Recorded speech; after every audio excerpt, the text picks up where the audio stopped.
Bismillahirrahmanirrahim. Assalamualaikum warahmatullahi wabarakatuh.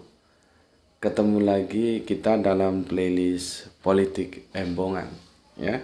Kali ini tajuknya adalah polarisasi dukungan NU terhadap Capres ya. Polarisasi dukungan NU terhadap Capres ya. Nanti capres mana aja yang didukung. kita bisa lihat ya. Sebetulnya sih aku itu berharap apa yang dinyatakan ketika NU dan Muhammadiyah bareng-bareng melakukan konferensi pers ya. Kita sudah bahas itu beberapa bulan yang lalu ya dalam Politik Embongan. Mereka itu seharusnya sebagai pengawas atau wasit gitu ya. Jadi bukan ikut bermain ya. Seperti Muhammadiyah masih eksis ya, semoga tetap menjadi pengawas ya, bukan pemain ya. Yang jadi masalah NU-nya ini. Dulu aku sudah sempat seneng kan itu kan ada tuh.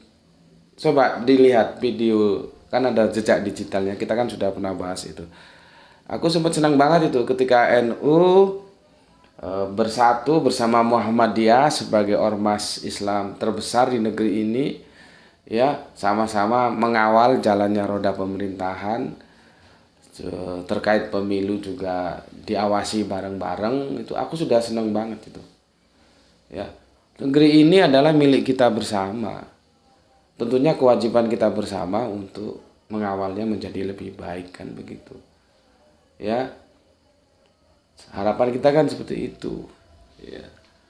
Dan akhirnya di tengah perjalanan yang terjadi seperti sekarang ini, nggak tahu Muhammadiyah, tapi harapan kita sih Muhammadiyah tetap eksis ya, untuk tidak menjadi pemain, cukup menjadi pengawas saja. Jadi wong tua, jadi orang tua terhadap anak-anaknya gitu loh. Kalau ikut menjadi anak-anak, waduh ya nggak karuan mana, nggak karuan lagi ya. Yang masalah di NU-nya ya. Sebetulnya dulu itu sudah bagus itu, dan gue sudah girang banget, udah seneng banget. Tapi akhirnya di tengah jalan seperti ini ya, bukan karena gue Jawa Timur ya, di Batu, dan Marzuki Mustamar ada di Jawa Timur juga, di Malang. Malang Batu ini sebetulnya kan dulu kan sebelum sebelum pemekaran, sebelum reformasi kan satu aja, bahkan Batu ini kecamatan. Kemudian setelah reformasi memisah kan, seperti daerah-daerah lain yang disebut dengan pemekaran. Jadi kami ini ya satu wilayah lah sebetulnya, karena perubahan reformasi itu ada pemekaran, akhirnya terpisah ya. Jadi Malang sendiri, Batu sendiri. Aku ke pondoknya Kiai Mas kita itu, Marzuki itu, kalau dari sini ya berapa ya, 3/4 jam atau nggak sampai, asal nggak macet aja, nggak jauh gitu. Nah, aku mengatakan ini bukan karena itu sama-sama Jawa Timur dibelani, enggak begitu. Gue tetap berusaha untuk objektif. Jadi nggak ada hubungannya, meskipun dia Jawa Timur, gue Jawa Timur, dia Malang, gue Batu, yang memang sejarahnya dulu sebetulnya satu kawasan. Nggak ada hubungannya itu, nggak ada. Ya, gue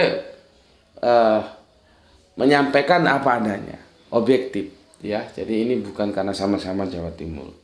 Ya, akhirnya kan Marzuki Mustamar dipecat. Dan gue cari sampai kemana-mana, nggak nemu atas dasar alasan apa dia dipecat yang tegas gitu loh.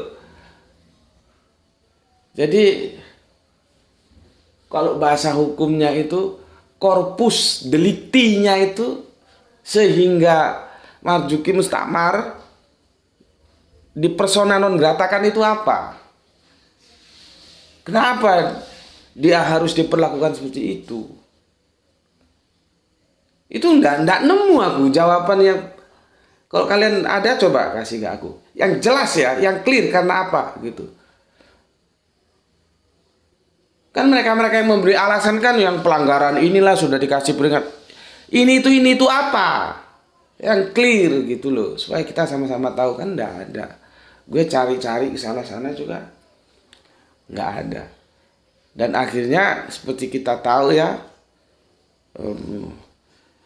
Marzukinya dipecat ya dengan cara seperti itu ya. Dan alhamdulillah dukungan para santrinya tetap eksis, yang itu juga sudah kita bahas ya, bahwa akar rumput itu nggak bisa dibikin sembarangan.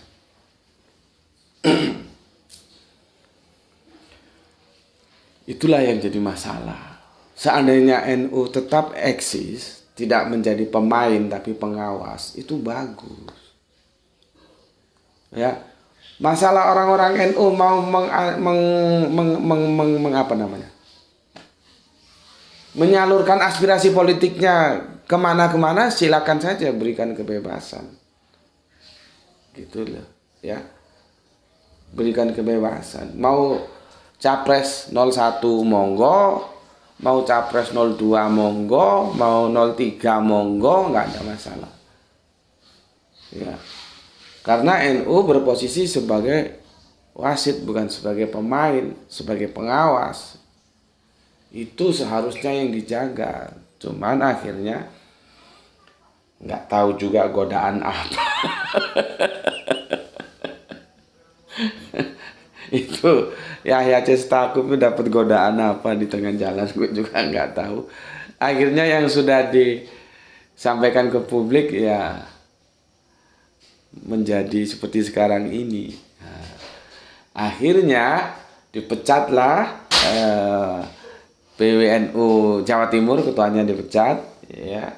Dan gue cari alasan yang itu jelas genah gitu loh, nggak nemu. Dalam satu, tapi gue nggak sempat koleksi itu ya. Dalam satu video itu ada ya, dalam satu video yang ditanya itu Saifullah. Gue terus perhatikan nih, gue pengen tahu ini Saifullah jawabannya apa enggak, jawabannya rasional enggak gitu. Harapan gue sih jawabannya itu genah, rasional. Kenapa ya ketua PWNU Jawa Timur Kiai Haji Marzuki Mustamar kok dipecat, itu alasannya apa gitu loh. Gue pantengin itu video ya. Ternyata Sami Mawon tidak memberikan sebuah jawaban yang tegas gitu loh. Kalau kesalahan, salahnya apa? Kalau hanya sekedar dia salah sudah diperingatkan, loh iya salahnya kui opo? Nanti kan kita bisa lihat apakah taruhlah ya Kiai Haji Marzuki Mustamar misalkan gitu ya. Gue nggak tahu mekanismenya NU seperti apa ya. Melakukan kesalahan atau pelanggaran apa, 1 ini 2 ini misalkan ya, atau 3 kalau sampai 3 ini. Terus kan kita bisa lihat kesalahan itu apakah cukup untuk memberikan keputusan atau cukup untuk melahirkan keputusan sampai tingkat pemecatan. Jadi artinya kita nggak tahu kesalahannya selama ini. Kalaupun ada kesalahan ini, itu kan kita harus lihat lagi apakah kesalahan itu ya dianggap sudah sangat amat layak untuk melahirkan keputusan pemecatan. Jadi diskusinya panjang, nggak terus main. Gue nggak seneng gue sikat tuh, gue pecat itu, nggak begitu kan? Ya, nggak begitu ya. Salahnya apa juga sampai sekarang gue nggak tahu. Kalaupun ada salahnya nanti kita lihat itu cukup nggak itu menjadi alasan atau pantas nggak karena kesalahan. Jangan dong ya, karena kesalahannya sebetulnya ya taruhlah Marzuki Mustamar salah, taruhlah ya. Padahal kesalahannya itu hal-hal yang masih bisa dimaklumi gitu, nggak harus sampai tingkat pemecatan. Kalaupun itu salah dan salahnya apa kita kan nggak tahu. Itu. Ya, oke. Nah, di video itu si Yusuf kan ditanya itu, dan gue pantengin karena gue pingin tahu jawaban Yusuf apa. Harapan gue sih jawabannya itu ya memang benar-benar rasional gitu ya. Ternyata enggak juga. Wajahnya itu gue lihat, jadi kita kan bisa lihat yang namanya body language ya. Bahasa tubuh. Mukanya itu aku lihat ya. Kalau orang Jawa bilang nggak tahu gue Indonesianya juga apa ya. Ingai-ingi. Ingai-ingi muka. Raine gue ingai-ingi ketika ditanya tentang komentarnya tentang pemecatan Marzuki Mustamar. Itu Raine wajahnya itu ingah-ingi gitu loh. Apa ya Indonesianya ingah-ingi itu? Seperti nggak tegas gitu atau gimana gitu ya. Gue nggak tahu apa terjemahannya yang tepat bahasa Indonesianya. Jawabannya ingah-ingi. Ya, tidak misalkan kenapa ini Pak Yahya Haji Marzuki Mustamar kok harus dipecat? Oh, itu melakukan kesalahan. Kesalahannya ini loh. Ini. Nah, gitu kan clear. Baru kita lihat kesalahannya pantas enggak dengan kesalahan itu terus dipecat. Kalau memang Pak ada kesalahannya dan pantas ya enggak masalah. Nanti kan kita lihat. Sedangkan kita itu enggak tahu kesalahannya apa. Artinya kalaupun ada kesalahannya belum tentu pantas dipecat. Ngono loh. Jadi, makanya ya, kalau sudah sebuah ormas main mata dengan politik, akhirnya ya seperti ini, nggak jauh beda dengan politik 11-12 bahkan 12-12, kembar sami mawon. Ya, sami mawon. Ya godaan politik itu harusnya kan ditangkal jauh-jauh, gitu ya. Oke, nah, setelah itu gue lihat tanggapannya si Saipul ini ya, kok seperti itu juga nggak jauh beda dengan yang lain. Gue bilang nggak rasional ini gitu ya.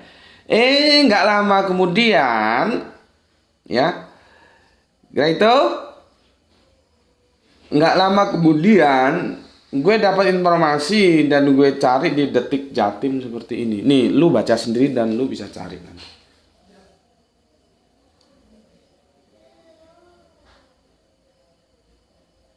Ya, gue bacain ini ya. Ratusan ribu relawan Gus Ipul digerakkan menangkan Prabowo Gibran di Jatim. Jadi naga-naganya itu ya, kita akhirnya tahu. Sudahlah, nggak usah dibungkus kamuflase ini itu. Intinya Kiai Haji Marzuki Mustamar ya, dipecat karena mendukung Amin, karena mendukung Anies Muhaimin. Wong ngono ae lho kok ndak bersilat lidah yang A, yang B, yang C gitu loh. Buktinya dia mendukung Prabowo Gibran. Coba ya Haji Marzuki Mustamar itu mendukung Prabowo Gibran, dipecat nggak? Berarti kan standar ganda ini. Itulah yang gue bilang dalam tajuk kitab. NU itu mengalami bipolar. Polarisasi dia. Ya, satu ke sono, satu ke sini. Gitu. Ya, makanya kan ada istilah kejujuran itu adalah mata uang yang berlaku di mana-mana. Pokoknya jujur saja. Karena apa dipecat? Karena PBNU pusat sudah punya jago yang didukung gitu loh. Gak usah alasan ini itu. Sedangkan PWNU Jawa Timur ya daerah dukung tidak sama dengan dukungan yang di pusat, maka dipecat. Ngono ae wis. Gak usah main alasan iki alasan iku. Clear. Ya, jadi ternyata Gue sih sebetulnya sudah punya curiga. Cuman kan gue harus pakai data dong. Ya alhamdulillah Detik Jatim kasih gue data. Jadi kenapa sih Ipul ditanya inga-ingi gitu ya? Wajahnya itu gimana gitu. Ya ternyata dia juga mendukung capres, dukungannya beda dengan yang didukung oleh Marzuki. Gitu loh ya. Kalau dukungannya sama-sama dukung Prabowo Gibran ya lain cerita. Yang anehnya orang lain nggak boleh dukung, dia sendiri mendukung. Sebetulnya aturan partai, sebetulnya aturan dalam organisasi NU itu seperti apa? Boleh nggak dukung? Harusnya kan jelas. Kalau dukung siapa? Kalau enggak ya enggak. Makanya gue bilang, kalau saja tetap aja seperti apa yang disampaikan ketika konferensi pers bersama Muhammadiyah dulu, jangan jadi pemain tapi jadi pengawas, itu sebetulnya indah. Kalau ini kan sudah jadi pemain, dukung-mendukung ini. Ini sama aja kalau hitungan gue sudah masuk ke dalam politik praktisnya. Gitu loh. Ya. G. Ini ada yang ngeri-ngeri sedap ini, ya. Terkait dengan kemarin yang sudah aku sampaikan, itu sebetulnya mau aku lanjutkan tapi insya Allah besok ya. Yang jangan sampai satu putaran, harus paksa semaksimal mungkin bertarung di 2 putaran. Kan kemarin sudah aku jelaskan hitung-hitungannya ya. Jaga komposisi di 30%-an. Kalau memang berat, pertahankan 25%-an. Jangan turun. Ya, perolehan suaranya itu. Ini aku bacakan ya. Ini ada yang ngeri-ngeri sedap ini. Ratusan ribu relawan yang selama ini mengawal Saifullah Yusuf, Gus Ipul dalam 3 pemilihan gubernur Jawa Timur. Jadi dia kan pernah milih Jawa Timur, jadi orang-orangnya dipakai lagi gitu maksudnya ya. Mendukung pasangan Prabowo Gibran, relawan itu, wah gawat juga ini. Santri nderek kiai. Lah kiai ini oleh nggak pilihannya betul-betul naik kiai ini 5. Kan harusnya clear. Ya. Santri nderek kiai. Para relawan ini bergerak di seluruh kabupaten kota se-Jawa Timur. Setiap kabupaten kota relawan terdiri dari 10 orang per desa per kelurahan, 5 orang per kecamatan, dan 6 orang untuk koordinator tingkat kabupaten kota. Lihat itu, berarti kan sudah terstruktur.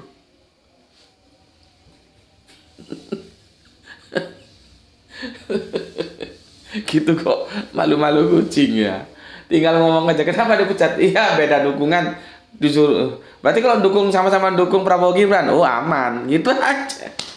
Dan ini sudah struktur loh ini, ya, sampai dibagi sampai tingkat kabupaten kota, ya,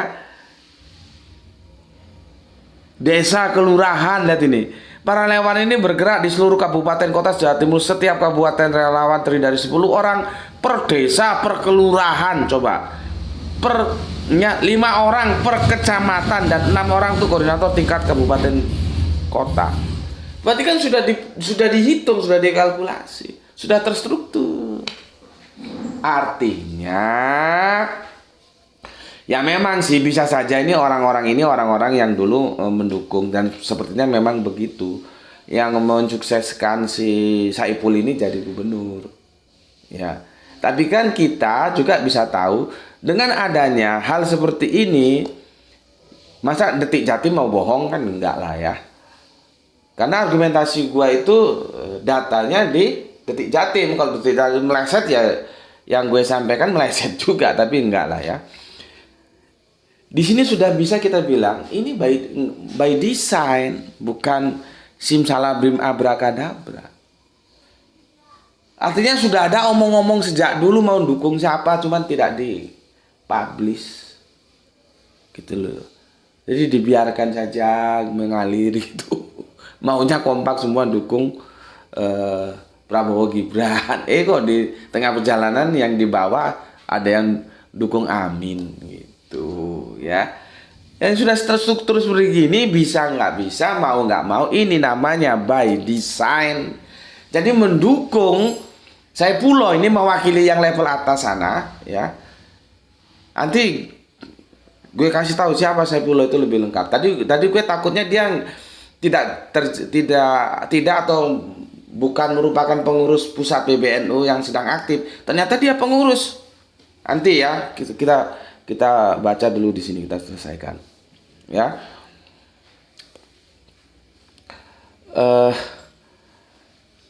Ini ya. Yang ngeri-ngeri sedap ini di Hotel Utami Sidoarjo. Oh, berarti ketika kita masuk bandara itu ya. Kalau di sini kami mau ke bandara ke Juanda itu. Jadi Juanda itu ikut Sidoarjo itu ya. Di hotel itu ternyata acara pertemuannya ini ya. Oke, ini by design. Kalau begini nggak bisa dibilangi spontanitas dukung Prabowo Gibran. Enggak, mesti jauh-jauh hari sudah ada hitung-hitungannya, sudah by design gitu loh. Maunya kan yang pusat sana, yuk tahu sama tahu lah kalau pusat dukung mana, yuk dukung mana. Maunya kan begitu. Makanya tidak ada konferensi pers bahwa NU mendukung capres Prabowo Gibran, kan tidak ada sampai sekarang. Maunya sih secara tahu sama tahu, maunya pusat begitu. Ya, pusat dukung Prabowo Gibran, ya lu dukung Prabowo Gibran dong, jangan dukung Amin gitu. Ya. Oke, ini berarti sudah nggak bisa lagi di otak-atik ya, ini cuman satu jawaban. Apakah ini by design? Maka yes. Jadi mendukungnya itu bukan simsalabim abrakadabra, spontanitas, enggak. Dukung Prabowo itu by design ya. Oke. Nih ya. Masih ada waktu 4 menit ya. 9 menit, tenang aja. Jangan sampai lebih 30 menit ya. Kalau bisa di bawah 30 menit. Ya, nih. Oh, di Kota Batu ada juga ini. Siapa nih, gue pingin tahu. Pertemuan relawan juga digelar di 2 titik Kabupaten Malang pada Jumat 29/12 pagi dan siangnya di Kota Malang, yakni di pesantren Luhur dan Kota Batu di pesantren Al Hidayah. Gue nggak tahu di pesantren mana tuh Al Hidayah itu. Nggak terkenal. Gerai itu aja yang anakku yang gaul nggak kenal pesantren Al Hidayah itu di mana. Tapi laporannya begitu, ya. Pertemuan relawan juga digelar di 2 titik Kabupaten Malang pada Jumat 12 Januari berarti 2003 kemarin toh. Pagi dan siang ya di Kota Malang, yakni pesantren Luhur dan Kota Batu pesantren Al Hidayah gitu. Oke lah, mau ngomong gua aja. ini yang gue bilang ya, itu si Anies sama si Ganjar harus kompak bersatu ya, hajar bareng itu Prabowo, harus dikalahkan ya, harus kalian bersatu padu ya. Kenapa? Ini lihat ini,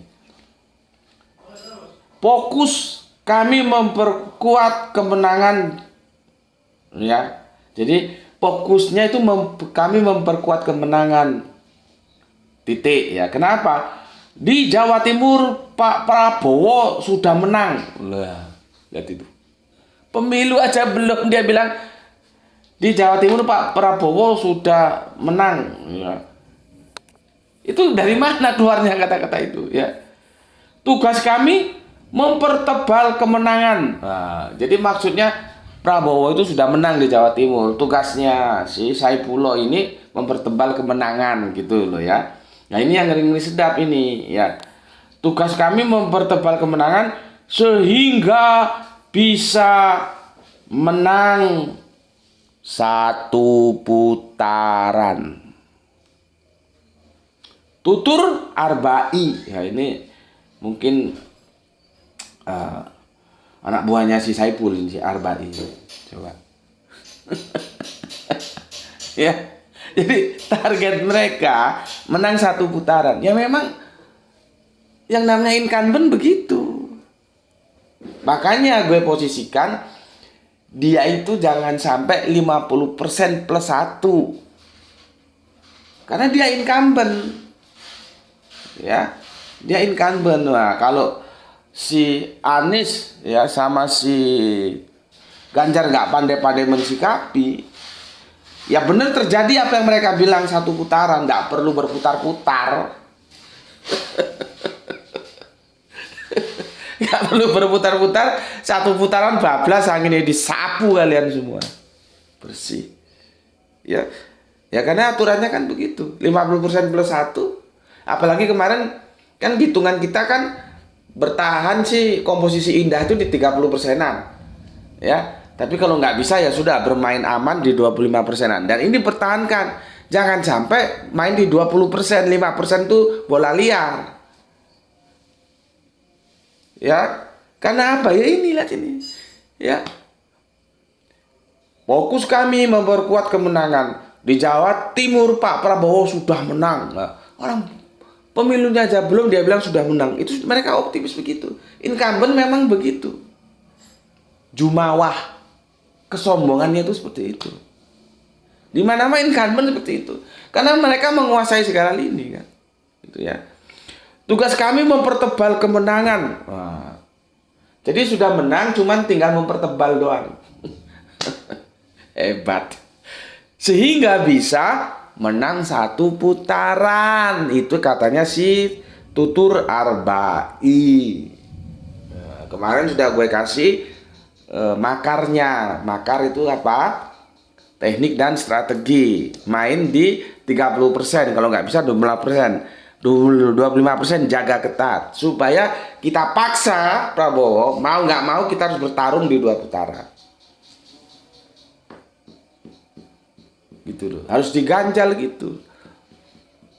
Sama dengan kalau kita lihat petinju-petinju itu ya, petinju-petinju yang pukul KO di awal-awal ronde pukul KO itu ya, kalau dia dapat lawan yang pinter, dia berusaha permainan itu jangan sampai berlangsung singkat. Artinya walaupun dia tidak memukul balik, tapi dia jangan sampai dia dipukul KO di ronde-ronde awal.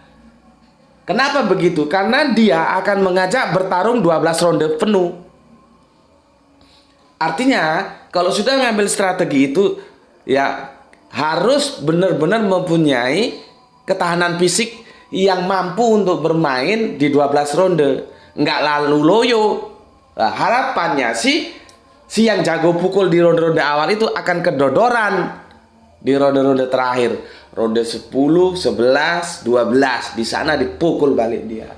Jadi jangan dikasih kesempatan dia memukul kita di ronde awal. Itu loh.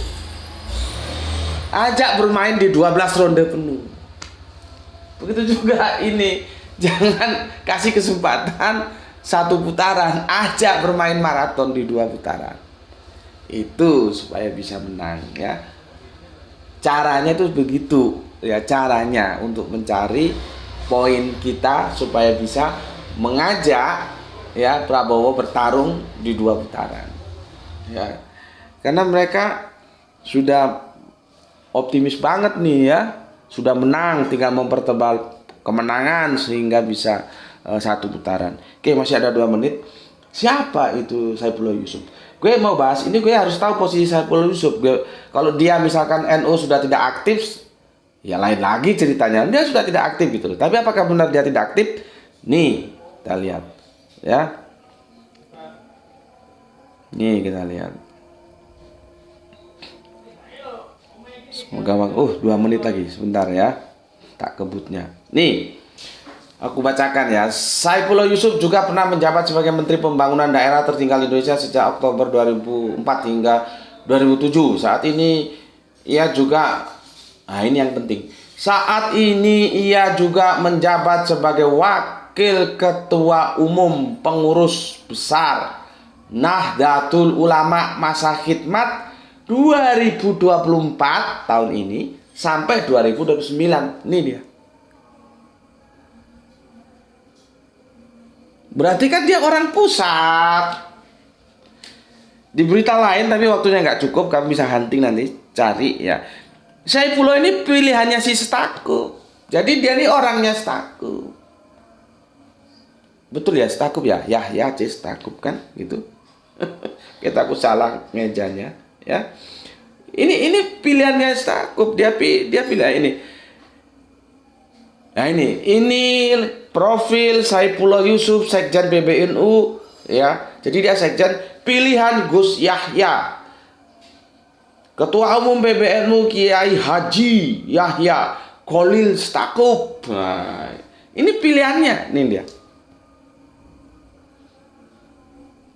Jadi ya sama saja. Ya, sama saja. Marzuki Mustamar masih aktif di PBNU, Saifullah Yusuf juga aktif di PBNU. Bukan sekedar anggota, punya jabatan. Ya. Kenapa Marzuki Mustamar dipecat? Ya karena dukung Amin. Gitu aja loh, nggak usah ditutupi gini-gini. Nah, buktinya sekarang Saifullah dukung Prabowo. Karena dukungannya nggak sama. Itulah yang gue bilang bipolar.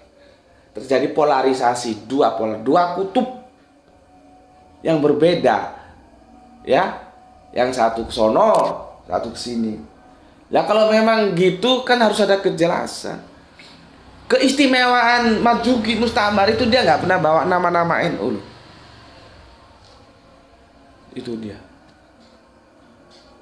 ya, nggak pernah. Jadi posisi dia sebagai ketua NU iya memang, tapi dia nggak mengatasnamakan NU, itu enggak. Ya, gue cari-cari datanya enggak. Ya maksud gue begini. Kalau memang dia benar ada kesalahan ini, mbok ya jangan kereng-kereng, kata orang Jawa itu. Ojo kereng-kereng. Ojo duwe kekuasaan pusat, terus sing daerah didek-idek. Gitu loh ya. Jangan muntang karena punya kekuasaan menjadi orang pusat, terus yang di daerah itu mau diinjak semau-maunya. Jangan. Kalaupun salah dipanggil, diomongin baik-baik. Gitu. Ya. Tetapi sekali lagi gue bilang, inilah politik. Ketika politik itu sudah masuk, semuanya akan menjadi politik, dipolitisasi. Padahal NU itu adalah organisasi kemasyarakatan, perspektifnya agama. Jadinya begini, karena apa? Tergoda politik. Akhirnya apa? Terjadi polarisasi. Yang satu dukung sana, satu dukung sini. Informasi yang gue terima sih, kalau ibu nyainya, istrinya si Marzuki Mustamar itu memang memang masuk tim suksesnya Amin. Tapi kan itu istri dia, masa terus nggak boleh istrinya ikut, gitu ya. Tapi ya kita cukup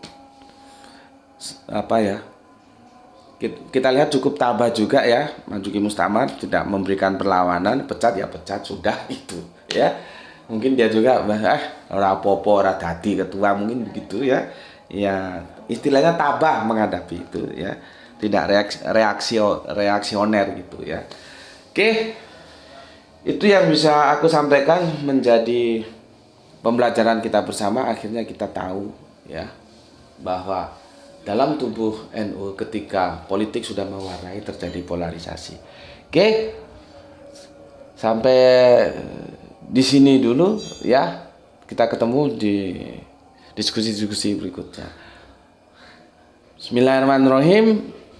Assalamualaikum warahmatullahi wabarakatuh.